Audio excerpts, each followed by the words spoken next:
Welcome to our chat today on embracing the busy mind, where meditation is not about an empty mind, but about finding peace amidst the mental chaos. I'm excited to dive into this. It's so refreshing, right? And it's really about turning what many see as a problem into a beautiful part of practice. Exactly. It's like, rather than fighting your thoughts, you work with them, sort of like riding the waves on the ocean, instead of trying to flatten every ripple. I love that analogy. It's like if you try to force the ocean to be perfectly still, you're not really engaging with what it naturally is. Right. And many of us have been told that meditation means having an empty mind. But the truth is, even the most experienced meditators have a constant parade of thoughts, and that's perfectly normal. Yep. So, then, the myth of the empty mind is really a misconception, isn't it? You start thinking, am I doing it wrong? When your thoughts just keep coming. Absolutely. Meditation is about changing your relationship with your thoughts. It's an invitation to resonate with them rather than suppress them. Yeah, and that approach, which some call mindful resonance, really flips the script, treating the mind's chatter as a natural, vibrant part of who we are. Right you are. It's like looking at your thoughts as weather patterns passing in the sky of your awareness. You see the clouds come and go without them disturbing the clear blue sky beneath. I like that.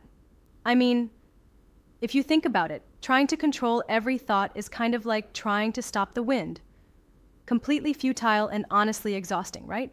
Exactly. Forcing thoughts away only creates more tension, just like when you really try to overcorrect and end up, making things worse. Yeah. So the idea is to work with the mental waves instead. But can you break down a bit more the practical steps of this mindful resonance practice? Certainly. It really centers around 3 steps: notice, acknowledge, and anchor. First, you simply notice your thoughts without trying to change them. Yep, right. So it's like you're just an observer, watching your mind's TV channel without engaging in the dialogue? Exactly. It's like saying, hey, there's planning, there's worrying. Just labeling them calmly as they appear, which creates a space between you and the thought itself.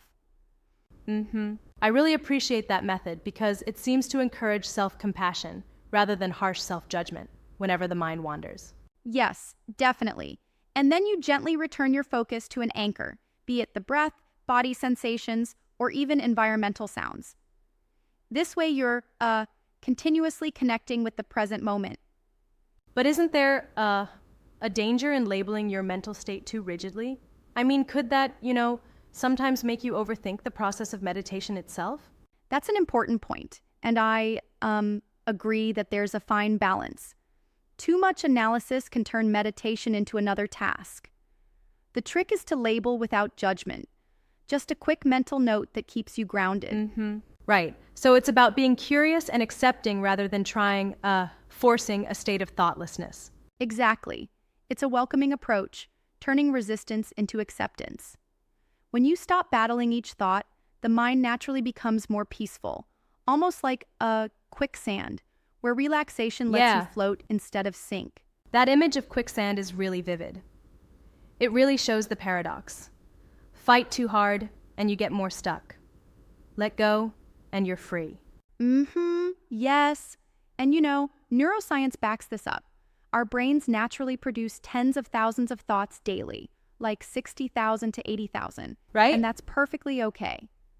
It's fascinating when you consider that our default mode network is just doing what it evolved to do, sort of helping us plan and stay alert. Exactly. So you got to understand your busy mind isn't a malfunction. It's a sign that your brain is active and well adjusted for survival. And by acknowledging that, you remove the frustration or shame, making it easier to apply mindfulness techniques. Absolutely. Also, the practice encourages a spectrum of attention. Instead of an all-or-nothing focus, you learn to modulate your awareness from a narrow focus to a broader, more spacious state. That reminds me of being at a concert. Sometimes you focus on the vocals, and other times you let the whole band wash over you. Both are important for the overall experience, right? Yes, exactly. It's like adjusting the beam of a flashlight from a tight spot to a wide floodlight. that helps you handle varying degrees of mental activity without falling into the trap of feeling like you're failing if your focus wavers. Yeah, right. It's such a liberating way to redefine what success in meditation means. Instead of measuring success by the absence of thoughts, you measure it by your ability to notice and return, non-judgmentally, to your anchor. Right, and traditional metrics, like sitting perfectly still without thoughts, set many up for a sense of failure. Here, success is about engagement, awareness, and consistency over time. Yep. And there's even a 10-day experiment suggested for trying this approach, where you start small, just 5 minutes daily, and build on that over time. Exactly. By gradually evolving from a basic observation to integrating multiple anchors and wider awareness, you let your practice grow naturally with you. I think it's a really practical roadmap, especially for overthinkers who often feel overwhelmed by the expectation of quieting the mind completely. Yes, it helps you structure your practice in a way that works with you. And the beauty is, it's applicable not just during meditation sessions, but also in everyday life. Like, say, during stressful moments at work or even conversations. Right? Right.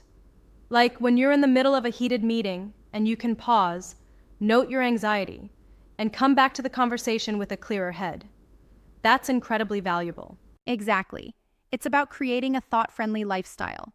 When you allow mental activity without resistance, you foster creativity, reduce stress, and connect more deeply with others. So, in a way, this approach turns what we often see as a mental flaw into a strength. It's like saying, hey, your mind is busy because it's alive and functioning. Exactly. Our minds are busy because they're processing, planning, and ensuring we're safe. Instead of trying to override that, we can work with it gracefully. And that really shifts the focus from, I must be quiet, to, I can be present with whatever arises. It feels empowering and kind, both to yourself and your mental process. Absolutely. Embracing your busy mind with compassion is truly transformative. It's a reminder that meditation isn't about controlling thoughts, but about changing how you relate to them. Indeed. I can see how this perspective helps reduce the shame and frustration around meditation. It actually opens up a space for curiosity rather than self-criticism. Yes, it does. And it's a journey, a process of learning to let your observing self take the driver's seat, watching the flow of thoughts without getting entangled. That observing self, as they call it, is like having an inner witness that's always calm, no matter what storms are passing by. Exactly. Just like the clear sky above stormy clouds. Even in chaos, that clarity remains. Yeah. I must say, though, sometimes I wonder if people might still misinterpret this as a somewhat passive stance, like just sitting and watching rather than actively doing something. That's a fair point, but it's not about passivity at all. It's more about active acceptance. Instead of forcing stillness, you allow the natural peace to reveal itself. It's a kind of active, empowered relaxation. I see what you mean. It's really about harnessing the present moment with gentle awareness rather than battling every mental movement. Exactly right. And the beauty is, even 5 minutes a day can lead to meaningful shifts, making meditation accessible even for the most busy minds. Yep, absolutely. Well, this approach certainly redefines what it means to meditate.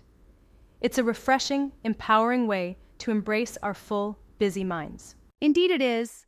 Remember, it's not about being perfect, but about showing up with kindness for yourself each time. Thanks for this insightful discussion.